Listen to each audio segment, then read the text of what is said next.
Flory Models, I'm Philip Flory. Review time, something a little bit different. We've got the Meng 1/72 scale. This is the F-102A. This is the George W. Bush version of it. It's supposed to be a limited edition. By that, it normally means it comes in a flash case, as this one does. So this one, we just got it in this lovely black case, as you can see, just like this. So what do we get in the box? Okay, we start with the old instructions first.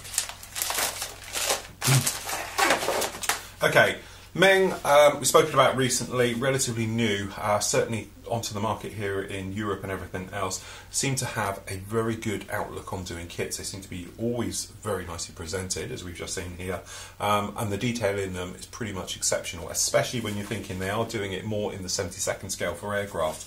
And getting the scale effect and everything else like that, not an easy thing to do, but they do seem to be getting on the right track. So, usual things, as you can imagine, pretty standard. We've got all the paint and the bits you need. Usual cockpit going together, so we've got the seats. It looks like we've got a decal. This is a symbol for decals going on down here, which would be for those. Then we're into the gear. Nozzles, as I say, you've got full depth engines, which is quite a nice touch, with the actual engine at the rear. Quite a nice looking nozzle on the back here as well. So I'm just seeing, yeah, very nice to go together. Pretty much standard for the cockpit areas going in. We've got the actual weapon bay, which is the one that goes onto the belly of these. This goes just down here. Wing section drops onto the bottom, and then obviously we've got, I don't know if they're going to be movable, probably not, for the control surfaces going down there, and the intake. Speed brake. Quite a nice touch. You get it in the open position just down that, or you can have in the closed, and then you can see a little bit more what's going on here. Jumbo weapons bay that they have on the bottom and going through. Gear up, gear down option on this one, quite a nice touch. Cockpit section all going in, and then obviously we've got these missiles going down there, which is quite a nice touch. And you can even have them in the extended position on these trapeze type weapons pylons. It's something we've been looking at recently when we did the F-117 build and things like that. So those going on, and then obviously the doors fitted to it. Not too much, but as I said, quite a nice bit of detail for certainly on a 72nd scale kit. This is the great thing about these lovely colour schemes back in the day. Okay, I know it's grey, but it's a very interesting type of grey. So you can do nice different types of colours with these one. So as you said, pretty much just your grey scheme right the way all over this, but nice big markings on this one, and the weapons fit going down there, as you can see, pretty much as you'd expect. So, if we have a run through of the parts, so down here, this is the control surfaces and the tip of that tail. Again, it's quite a hard plastic, okay, so just be careful you don't crack it. What we've got down here, as you can see, is very, very nice riveting detail all the way down these. Exceptionally, we've got some nice adhedral going on this, where they actually bend and conform some very, very complex shape on the wingtips of these. Seem to have got that nailed pretty much very nicely. I don't know why the side camera can get in there to pick that up, but it is exceptionally nicely done. I know the sprue's slightly in the way there, but you can see it. Down here, I won't bother getting this one out because it's just a common part. So we've got the trapeze system for these AIM-4s, okay, the fuel tank, we've got the gear, a couple of little parts of the gear and pylons, just the dual part on that one. And we have down here, so we have the main weapons bay. It's quite basic, there's nothing really going on in down there, but you can see just down here we have the nose wheel bay, which is very nicely detailed. We've got some nice formers going in down there. We've got a myriad of weaponry and things like that. Sorry, wiring, weaponry in there. Cockpit tub itself, quite basic. You can't really see much going down on there.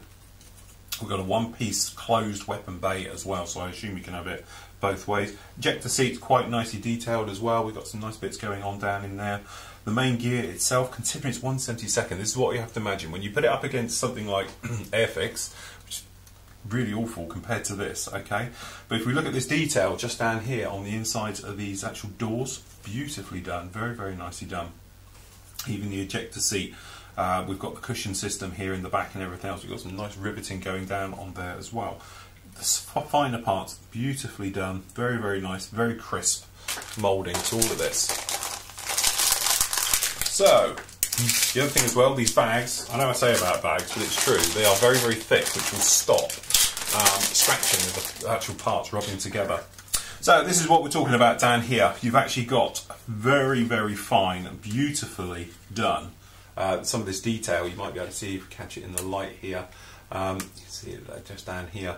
This is very fine engraving and this riveting detail running through it. Exceptionally done. So obviously we've got the bottoms of the wings, we've got the tops going down on here.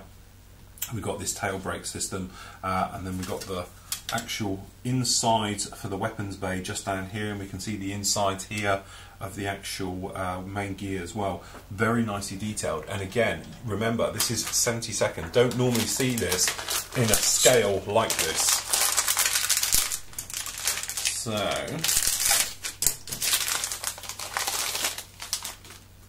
again, main fuselage, it's got oil all over it. My particular one here has anyway. So just remember, when you see that, wash the parts. I know I speak about it in most of my videos these days, but this is a classic example. I can feel it on my fingers. It will not take paint at all. If you try and paint it, it will bead up. If you're ever in a situation where you're painting your model and all of a sudden it just won't stick, wash your model. And if you do it when it's on the sprue stage, dead easy. Soapy water into the sink, bung it in your bowl, give it a shake around and everything else in there. Give it a fine rub if you like with a brush, got a bigger brush, just give it a swill around. Rinse it under clean water, pat dry, leave it to dry, then build it, okay? And it will save you a lot of grief later on.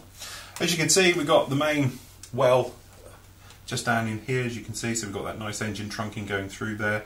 Got a little bit of detail just on the inside, which is quite a nice touch, but we've got the vanes for the insides of the nozzles and everything else like that. Really, really nice. I must admit, it's a lovely little kit. Okay, we've got the panel lining of the main aircraft itself, as you can see. Very nice detail right the way over there. I have to say, it's absolutely lovely. It's a great looking kit. And it's a very large aircraft as well for its presence. It's going to build to something quite impressive. Okay, markings. So we say you've only got the one because this is the George Bush version of it. Okay, but as you can see, very nicely. Seems to be a register from what I can tell, US Air Force. It's got that sort of satin effect to it, which is quite nice. So it should go on really, really well. There's the decal for that instrument panel we were talking about as you go right the way through. I've seen this particular kit built in other guises. Haven't seen it done as a George Bush, but I've seen it done with other people who've even brought them here into the studio for me to look at and everything else, and it does build out to be a really nice kit. This is one of those aircraft, got lots of presence to it. You can play with this one because it's just in the grey quite subtly, but there is the other versions of this as well, which is in camo, in sea camo and stuff like that, which give it sort of very, very nice presence. Okay, last up we've got the actual canopy set going on here, and as I said, it's quite a weird shape. It's like a dart, you can probably see on the front here, and it sort of goes through to the rear of it. You might be able to see it's very, very pointy, very, very angular. Okay, and it has a bar that runs right down the middle. It's a bit odd, but there we go. Nice and clear. We've got no webbing because they're quite flat sides of it. It gives quite a nice effect. We've got no real messing around with it. It seems to be very, very nice. A couple of landing lights down there as well. I have to say, as I said, it is a nice aircraft. It's one of those ones, it has all the presence and all the detail of a 148 kit in a 177 scale kit. So really is very, very nice. So if you want to build something a little bit old-fashioned, okay, a little bit of the Cold War era, everything else like that, certainly the early jets, things like that, this is definitely the one for you.